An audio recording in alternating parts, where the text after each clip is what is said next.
En el Diario Oficial de la Federación del 12 de octubre del 2011 se publicó una reforma a nuestra Carta Magna, de acuerdo con la cual se modifican los artículos 4 y 73 en materia de los derechos de la niñez. Para entender el contenido, la trascendencia y los alcances de esta reforma, vamos a platicar con la doctora Mónica González Contró, quien es una de las especialistas más reconocidas en México y en América Latina sobre los temas precisamente vinculados con los derechos de la niñez.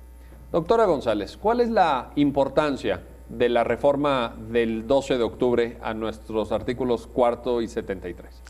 Bueno, creo que primero habría que empezar explicando qué es lo que protege el artículo 4 y cuál es el origen de este artículo 4. La Convención sobre los Derechos del Niño, que fue aprobada por la Asamblea General de Naciones Unidas en 1989, es el tratado internacional más importante en materia de derechos humanos de las niñas, niños y adolescentes. México ratifica esta convención en 1990 y para adecuar justamente los contenidos constitucionales a esta convención, en 2000 publica una modificación al artículo 4 constitucional donde por primera vez aparecen las niñas y los niños como titulares de derechos. Como decía, pues esta reforma fue publicada en 2000 y desde entonces no había sufrido ninguna modificación. Lo que viene a ser la reforma del 12 de octubre en términos del artículo 4, es incorporar el principio del interés superior del niño, como lo llama la Convención, o el interés superior de la niñez, como se refiere la Constitución. Este es uno de los principios rectores de la Convención y es un principio de interpretación y de ponderación de los derechos de niñas, niños y adolescentes. Si entendemos el principio de interés superior de la niñez o del niño como un principio interpretativo, ¿esto significa que los jueces lo deberán tomar en cuenta en los juicios que puedan irse ventilando en donde estén involucrados menores? Exactamente. Esto establece una obligación que, hay que decirlo de paso, ya con la reforma al artículo primero en junio de este año en materia de derechos humanos, ya estaba incorporado a la protección constitucional este principio, porque es un principio rector, como había mencionado, la Convención sobre los Derechos del Niño. Y de hecho ya había venido siendo aplicado en, pues tanto por la Suprema Corte de Justicia de la Nación, los tribunales colegiados, los jueces en su labor jurisdiccional y también en los tribunales internacionales. Pero lo que viene a hacer la reforma del artículo 4 es pues reforzar la obligatoriedad de este principio y establecerlo como un criterio de interpretación que podríamos decir establece dos directrices principalmente. Uno es la integralidad de los derechos, es decir, que para interpretar o para tomar cualquier decisión que afecte la vida de una niña o niño, hay que tomar en consideración todos los derechos contenidos en la Convención. Y la otra también es actuar como un principio de ponderación que establece un derecho de prioridad.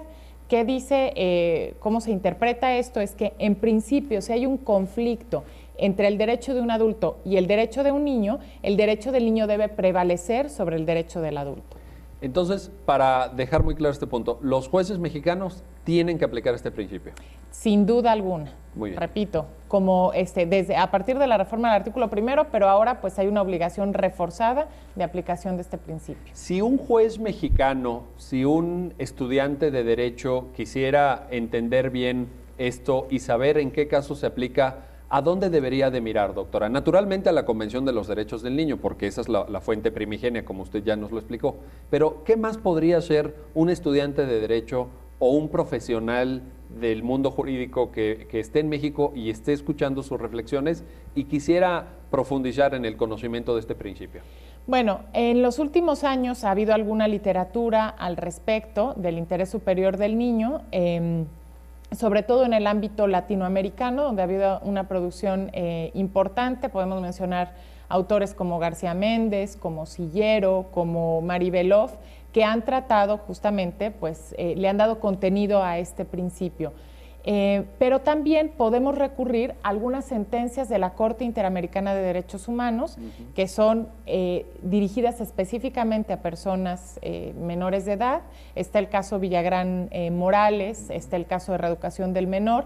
Es decir, hay varias sentencias en el ámbito interamericano donde se dota de contenido, pero también la Suprema Corte de Justicia de la Nación tiene en concreto una tesis donde define el interés superior del niño y especialmente en los últimos años, en los últimos 4 o 5 años, tenemos varios criterios que podemos nosotros utilizar. Cualquier estudiante puede recurrir a ellos simplemente con buscar interés superior del niño, recurrir a ellos para ver qué es lo que ha dicho la Suprema Corte. Hay que decir que no es un principio que haya tenido un desarrollo ni jurisdiccional ni bibliográfico demasiado extenso, porque pues apenas se ha incorporado en los últimos años. Tenemos aquí los primeros criterios, pero me parece que hay que seguir produciendo bibliografía al respecto. Doctora, la reforma del 12 de octubre modifica también el artículo 73. ¿Podría usted comentarnos cuál es el alcance de esta parte del decreto de reforma constitucional? Claro, creo que justamente es la reforma del artículo 73 la que cambia sustancialmente pues la protección constitucional de los derechos de niñas y niños, porque el artículo 73 faculta al Congreso de la Unión para establecer la concurrencia entre la Federación, los estados y el Distrito Federal, justamente en la materia de derechos de niñas y niños, porque hasta antes de esta facultad expresa que se da al Congreso, no había claridad respecto de las competencias. Teníamos una ley federal de protección de derechos de niñas, niños y adolescentes, que era reglamentaria del cuarto constitucional, pero finalmente no había una concurrencia clara, ¿sí? Y terminaban por diluirse las responsabilidades de los estados, del Distrito Federal y de la Federación, con lo cual teníamos que tanto la Ley Federal de Protección de Derechos de Niñas, Niños y Adolescentes como las respectivas leyes locales eran simplemente catálogos declarativos de buenas intenciones, pero sin mecanismos concretos de justiciabilidad. Con esto, lo que esperamos tener en un plazo no muy largo, pues será una ley general para, de protección de derechos de niñas, niños y adolescentes, que sea obligatoria también para las entidades federativas y que se empiece a legislar también en el tema. Aquí hay que hacer una precisión importante, porque parte de la confusión o de estas dificultades para operar y para llevar a eficacia los derechos de niñas y niños derivaba del hecho de que se entiende que los derechos de niñas y niños son materia familiar. Y entonces la materia familiar, como todos sabemos, está reservada a los estados y se reducía la protección de los derechos de las personas menores de edad a la protección familiar. Con esto adquiere una fuerza muchísimo mayor, se le visibiliza como contenido de derechos fundamentales, contenidos en el capítulo primero constitucional y por ende también con una facultad de expreso al Congreso de la Unión, y esperemos que esto tenga como repercusión un mucho mayor desarrollo de los derechos más allá del ámbito familiar.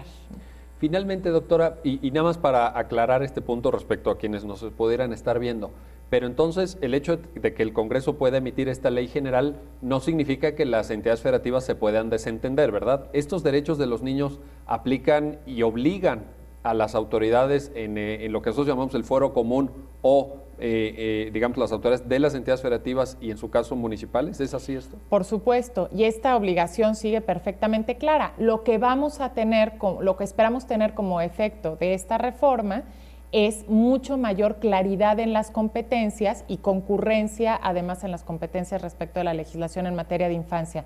Pero desde luego, pues esto no diluye de forma alguna la responsabilidad. Incluso al artículo 4 se estableció la responsabilidad y la obligación de las autoridades de, en las políticas públicas, considerar los derechos y promover, garantizar los derechos de niñas, niños y adolescentes.